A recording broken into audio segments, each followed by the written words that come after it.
You've clicked on this video for a particular reason. You probably want to know the fastest and most effective way to drop body fat in 2025. You've probably dieted numerous times, failed numerous times, but you just want to get to the point where you do drop body fat and do it effectively and do it in a way where it doesn't all come back on afterwards. In this video, I'm going to give you the tips, the secrets and the tricks to be able to do that. The juicy formula. So you might want to stick around to the end of the video to find out the step-by-step process of how you can get there. Sustainable dieting is the new craze. A lot of coaches are talking about doing things in the most sustainable way possible, the slowest way possible, but most people don't want slow.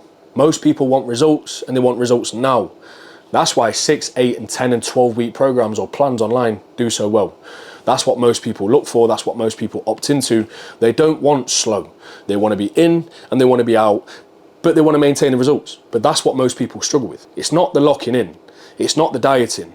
It's not the all or nothing mindset. It's the fact that it is all or nothing and they don't know how to maintain the results afterwards. Do I think a diet should be sustainable? Yeah, but not in the way you think. A diet should be sustainable to the point where you can stick to it, you are enjoying what you're doing, but you're enjoying the fact that you're also seeing results on a consistent basis. You're also seeing changes on a frequent basis. You can sustain it because you can eat the food. You're not just eating chicken and rice every fucking meal. You're not just slamming a bunch of cardio in for the sake of it. You're not doing more than you need to, but you're doing enough and you're doing it aggressively enough to be able to see consistent results. Most people have got the attention span of a goldfish. So making a diet long and fucking boring for the sake of it and seeing no real consistent change is what causes most people to probably fall off and get bored. In my opinion, you've got to find a bit of a balance, a middle ground, a juicy middle ground that allows you to see results on a consistent basis, nice, fast and reasonably aggressive, but not hard to the point where you feel like you're going to kick your nan down the stairs if she offers you one more slice of fucking cake and says, surely one slice ain't going to work. A faster, more aggressive diet or a crash diet gets demonized by a lot of coaches in the fitness space. But most people do have an all or nothing mindset. Most people prefer to lock in and get the best results possible. In my opinion, it's not really down to the diet itself or how aggressive it is. Yeah, to an extent, if you are eating fuck all and eating dust, you're putting yourself at more risk of probably creating an eating disorder and falling off the wagon pretty quickly. But this is where I say it needs to be reasonably aggressive to the point where the results are quick enough, but not to the point where you feel like you're going to go fucking nuts. So the diet itself isn't the difficult bit if you've got the right plan. It's what to do after. What really should you be doing after a diet? How the fuck do you maintain results? Look, I've completed 2 bodybuilding preps. One was 13 weeks long and one was 21 weeks long. Coming out of the diet when you're dick skin lean and you feel like death and you've got the face of a crackhead who's been on the sesh for 3 months straight and you have had minimal sleep for fucking weeks, that's hard. There were no meals off, consistent cardio 5 to 6 days a week, consistently seeing the food come down until we got to the point where the food didn't need to come down anymore. In fact, we put the food back up because we'd got to the body fat percentage that we needed to get to be able to bring the best look that we could for the stage. The first prep I did, conveniently, I blew up like a balloon when I'd finished because I didn't know how to handle the post-show diet. I didn't know how to handle the post-show phase. It's like you get all this freedom. You get this sense of, oh, I can eat that now. Oh, I'm out of the diet's done. You probably know the feeling. It's like I was a kid in a fucking sweet shop. You finish the diet and then it's just like you've got this free reign again. Well, you feel like you've got this free reign. I can have that again. Oh, I can have that again. Oh, I've not had that for fucking weeks. Let me have that. Oh, I'm starving. You get this insatiable level of hunger that you just can't control. But there's no real plan of action of how to be able to control that to get yourself to a point where you're back to normality, you're satiated again, and you can slowly build things up from there. Whilst the second time round, even though it was a longer diet, even though I got leaner, and I stayed lean for a long period of time during the actual diet itself, I knew exactly what I needed to do to be able to come out of the diet. I knew the approach that I needed to take, and I knew how food was going to feel once I'd stepped out of the diet. The approach that I had was already set in stone once I'd finished the diet to be able to get me to a place where I could enjoy food again, I could be satiated again, I could have a little bit more balance, but I also knew not to take the fucking piss. Well look, if you're watching this video, your goal probably isn't to get stage lean.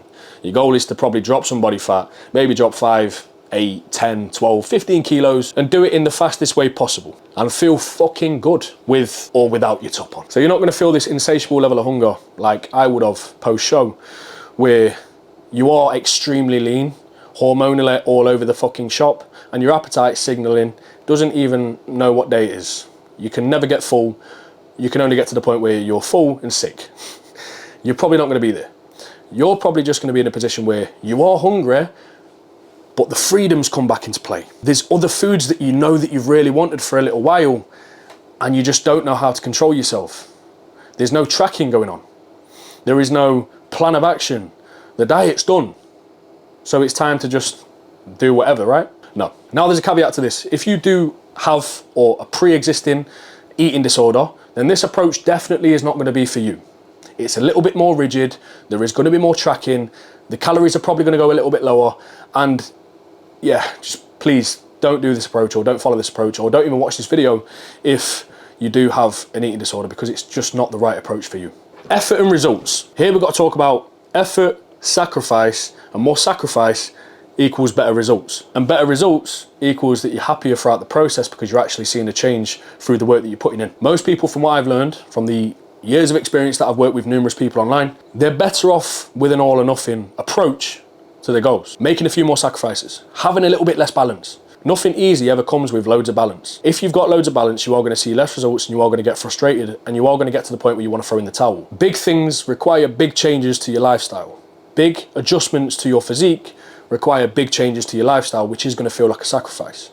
Now, I'm not talking about the all or nothing approach, what potentially a bodybuilder might make. I'm just talking about having a lot less flexibility than probably what you are having right now, because most people want the results and they want them yesterday. So if you do put in half-assed efforts with a lack of commitment or consistency, just expect half-assed results. So let's make sure this year we don't get stuck in the same cycle of going to the gym, spinning our wheels, and consistently seeing no results for years, just like I did. So let's get into the juicy stuff. Calories and protein intake. A lot of guys can be scared sometimes to cut the calories down just in case they lose muscle. As long as you keep your protein intake high, and as long as you're training hard, that ain't gonna happen. The easiest way to calculate your calories is by getting your body weight in pounds and timesing that by 10 or 12. Now that can be your start point. It's not gonna be gospel, and it's not guaranteed to lose your weight, but it's a start. So if you weigh 210 pounds, times that by 10, you've got 2,100 calories, and that can be your start point. But that doesn't need to be 2,100 calories 7 days a week, if that's your start point. We all need that light at the end of the tunnel, something to be able to utilize with a higher amount of food to kind of mentally keep us going. Otherwise, that means we're gonna be dieting for 8, 9, 10, 12, 14 weeks with continuously lower food. It just gets a bit tedious and it's hard to be able to keep up. So you might want a higher food day, one day in the week, or you might want one off-plan meal in the week, or what some people call it a cheat meal. It's just off-plan. That is going to allow you to psychologically push harder through the week and make you a little bit more consistent. So that is something that you could utilize to give you that light at the end of the tunnel, to give you something to keep you going, to keep you motivated and keep you pushing hard across each week. Then protein intake, nice and simple, just keep it at 1 gram per pound of body weight. If you can't eat that amount of protein, say if you're 210 pounds and it's 210 grams of protein and you can't eat that amount, then just change it to 0.8 grams per pound of body weight, or aim between the realms of 1.6 grams to 2.2 grams per kilo of body weight. Sit between there. If you're struggling with a higher amount, then go a little bit lower within that range. But a higher protein intake in an aggressive diet is going to help in so many ways, which is why I would aim for the higher amount or the higher level of recommendation. Less hunger, better recovery, and it's easier to maintain muscle mass during a harsher deficit. Fats and carbs can vary, but I would also make sure that your fats sit within a certain range, anywhere between 0.5 grams to 0.8 grams per kilo of body weight. This is going to help massively with your well-being and also hormonal health, whilst calories are sat a little bit lower. Carbs then can fit in around that. And I don't mean fucking chocolate bars and Biscoff. I mean good quality fats. We're talking fatty fish, we're talking 85% dark chocolate or dark chocolate in general, nut butters, peanut butters, avocados, and potentially some sort of olive oil. But we do have to be careful with olive oil because it's obviously got a higher amount of calories, so it wouldn't really be something that I use more so in a diet. It's more so what I'd use in a gaining phase to be able to get the calories to rack up. And then we've got to talk about micronutrition. We've got to talk about the volume of foods, vegetables, fruits. These things are going to massively help. 1, with satiety. 2, the volume of the meal is going to make you look at the plate and be more satisfied. So we can either go for 3 to 4 handfuls of veg, maybe more if you're a little bit hungrier, and then anywhere between 200 to 400 grams of fruit per day. You can have more. You can have them in between meals, you can have them with your meals. It's whatever really is gonna fucking tickle your pickle. Next, we need to set a timeline. A timeline is gonna be crucial. If you don't know where you're going and how things are gonna look, you don't really know where there's gonna be an end date. If there's no end date in place, you're probably gonna mentally struggle because it's gonna just feel like a continuous slog to just drop body fat off, when we need to do things in stints. Set a 10 to 12 week timeline. So when you get to the end of 10, 12 weeks, you're gonna have a bit of a diet break. You're gonna reassess where you're at. You're gonna put your calories back up to maintenance. And then once the 1 to 2 weeks is done, you can step back into a diet if you feel like you've got more to pull off, or that's where you can finish the diet and then you can start to get the food back up from the maintenance point. Next in the diet, you've got to embrace the fucking hunger. You've got to embrace the hunger. Expect to be hungry. Hunger is a sign that your body is doing something, that you are in a deficit. So if you are not hungry and nothing is changing, increase the deficit. You can increase the deficit by dropping the calories a little bit more, or increasing your expenditure through steps, which you can track through some sort of ring, or you can track it for a watch, or do cardio. So you can do some Stairmaster, you can do some cross trainer. The cardio type that you do doesn't really matter. You could fucking swim if you want, but your heart rate needs to be sat within a range of 120 to 140 beats per minute, and do that consistently, and have a consistent amount of cardio that you do per week, so that the results can be consistent as well. The same with your food. But let's talk about minimizing hunger. You can minimize hunger through, like I mentioned earlier, increasing vegetable intake, volumizing your meals, having a bit more fruit, making sure that you're having fruits throughout the day as snacks to curb a sweet craving, or with your meals to beef your meals out even more. Increasing your water intake, 3 to 4 litres per day, make that a minimum. But if you are someone that's drinking fuck all water now, and you're probably having less than a litre, just build yourself up. So make sure that 1.5 litres is a target, 2 litres then's a target, 2.5 is then the next target, and then 3 litres is the target then.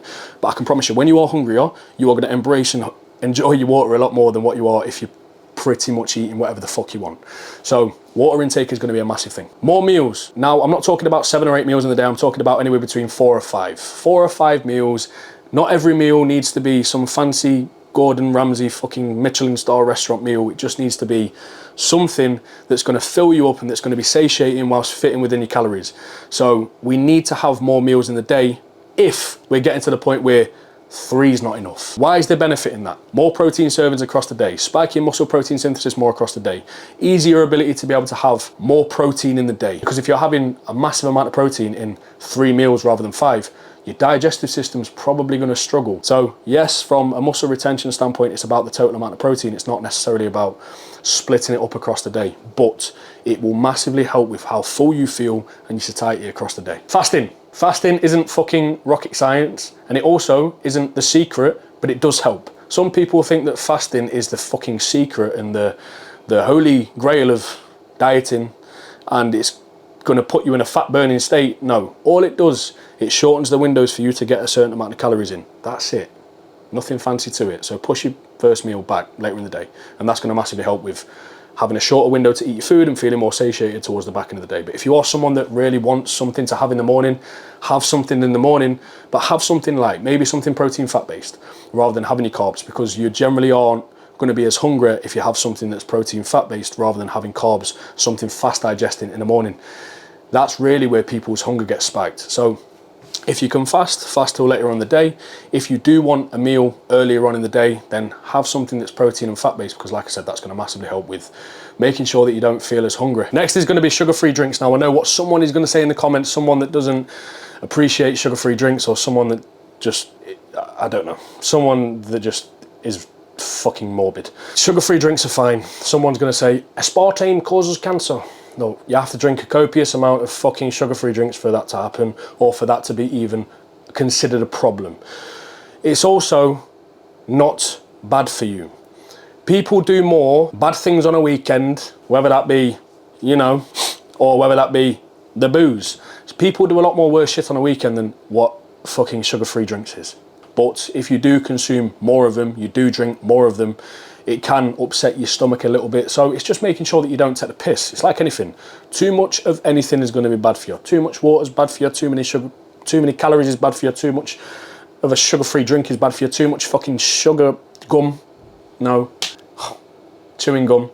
Get your fucking words right. But anything, you get the point. Anything that you have too much of is going to be fucking bad for you. And no, I'm not going to cut that bit out. A successful post-diet phase. Now, I think it's granted right now, I've not covered this, but you need to be tracking your food for your diet. Tracking your food using something like MyFitnessPal or NutriCheck.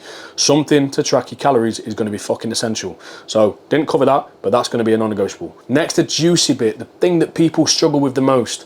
The post-diet phase, how do we handle it? What do we do? This is where most of us fuck up, including me in the past. So you're not alone. Why most people do these 8 to 12 week challenges but then go fucking nuts when they're done. There's a couple of ways that you can do this. Some people talk about doing a slow reverse diet, which is essentially taking your calories where they are now, putting another couple of hundred on, putting another couple of hundred on, and week by week slowly increasing your calories. You're basically in a fucking diet without saying you're technically in a diet anymore. Don't do it. My personal opinion, you need to get your calories up to maintenance or even in a small surplus. If you are fucking starving to the point where you feel like you could eat a horse, get your calories a little bit higher and fill it with very nutrient dense foods. Things that are going to keep you nice and full. Potatoes, oats, fruits, veggies, more protein. Get your protein intake higher if you need to, higher than what the recommendation is. Things that are going to get you nice and full and get your calories nice and high. Just full with good quality foods, not a bunch of shit through the week. You can have more shit in the week, but it's making sure that we have a bit of an 80-20 rule. 80% really good quality foods, nutrient-dense foods, 20% a little bit of shit. No, you don't have to track your calories forever. I want to make that clear. I do track my calories 80% of the time, unless I'm on holiday, eating, drinking, doing whatever the fuck I want, or I'm overindulging on Yorkshire puds and pigs in blankets over the Christmas period. They're really the times that I don't track. Other than that, I'm pretty much tracking all year round because I want to be consistent. I want to be committed to a goal. I want to keep moving forwards and progressing, but you might get to a point where you're done with tracking. You're happy, you're content. You understand how many meals you have per day, what type of foods that you have. You know roughly what something looks like on a plate to kind of guesstimate how many calories you're having on a daily basis. And you've instilled habits that last a lifetime so you don't ever bounce back to square one. But you always know how to flick the switch to switch things up and get back on track if you do feel yourself falling off. That's when I feel like tracking doesn't need to be done. But again, still useful. A crash diet can work, I want to make that clear. You just have to know what to do when it's done. It might not work for those who can't embrace a little bit of hunger. It might not work for those that have never followed a plan in their life and they have no level of accountability from someone else, or they've got no self-accountability. That's probably when it isn't going to work, and that's when you might want to take a bit of a slower approach. But for a majority of people, when you have a plan, when you've got some form of self-accountability or accountability from someone else like a coach, i.e. someone like me, it does help. It makes it a lot easier to be able to stick to and keep you on track towards your goals. You'll get quicker results, you're going to be less frustrated. Yes, granted, you're going to be a little bit hungrier, but you're going to get to the end goal quicker than what you would if you were following a fucking slower approach. But you are going to be having the light at the end of the tunnel, the higher days or the off-plan meals once a week to kind of keep you moving forwards and to keep you consistent. To finish the video off, I don't know your situation, I don't know how much you weigh, I don't know your lifestyle, or how much fucking body fat you've got to lose. Now, if you try this by yourself and you can't make it work, just save the video to a watch later. Just like the video and come back to it at a later date. In the description, I've got a coaching application form. You can find out how coaching works with me if you physically can't make it work by yourself, or you want to know a little bit more about how it works to work with me one-to-one.